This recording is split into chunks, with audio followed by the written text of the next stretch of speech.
وزه خپل ډېر محترم خپل د احتجاجونو د دې ژوندی شخصیت ډاکټر خالد محمود صاحب ته خواست کوم چې د شهید ډي اس پي صاحب او په روانو پېښو باندې یو زموږ سره خپل ګټورې خبرې شریکې کړي. تاسو ټولو ته معلومه ده چې دا نننی احتجاج د دې روژې د دې مقدسې میاشت چې نن په دې نشاط چوک کې ولې جوړ شوی دی، د دې احتجاج نه به زمونږ ډېر عزتمند مشران یا دا کم ملګري چې په دې لارو باندې روان دي د دې احتجاجي مظاهرې نه به خبر نه وي چې دا نن د روژې په خوله باندې په نشاط چوک کې راغونډ شوي دي او بیا د حکومت واک نه مطالبې کوي. زما عزتمندو مشرانو، تاسو ټولو ته معلومه ده چې پرون ناباله ورځ د شپې په لیکي مروت کې په تاره باندې دهشتګردان د دې وطن چې کوم بدماشان، د دې وطن چې کوم ظالمانان چې هغوی کوم جبر او کوم بربریت مثال قایم کو د روژې مبارکې میاشتې په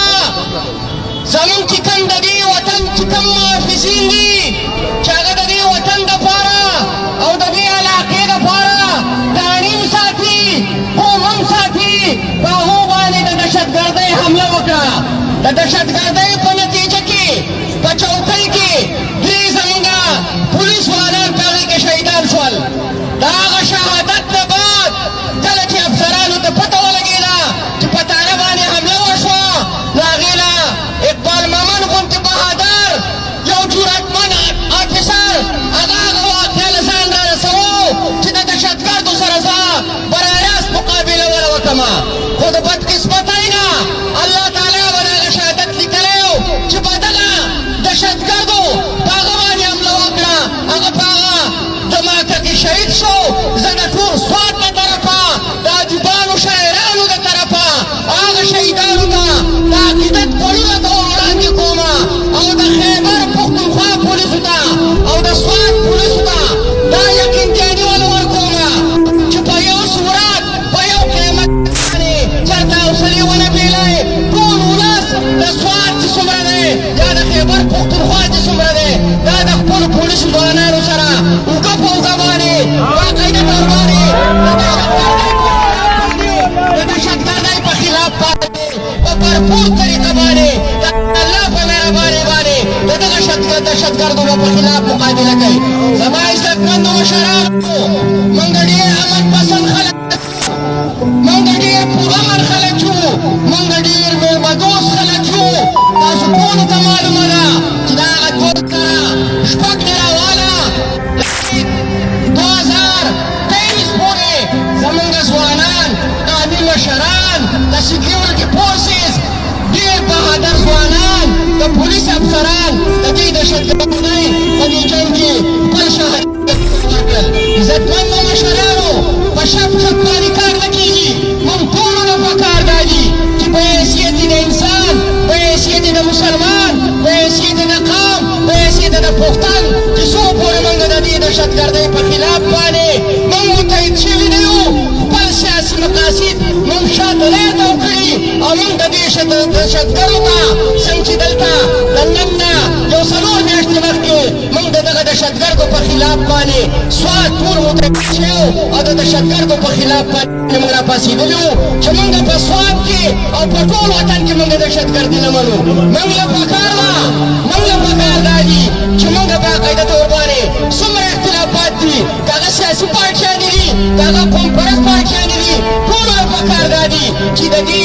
یو نکاتي ایجنډې لپاره په بھرپور طریقه باندې د دې لپاره متحد شي. حکمرانان د دې خبره باندې مجبوره کړي کوم چې په موږ باندې اوسنی کوم حکومت دی، دا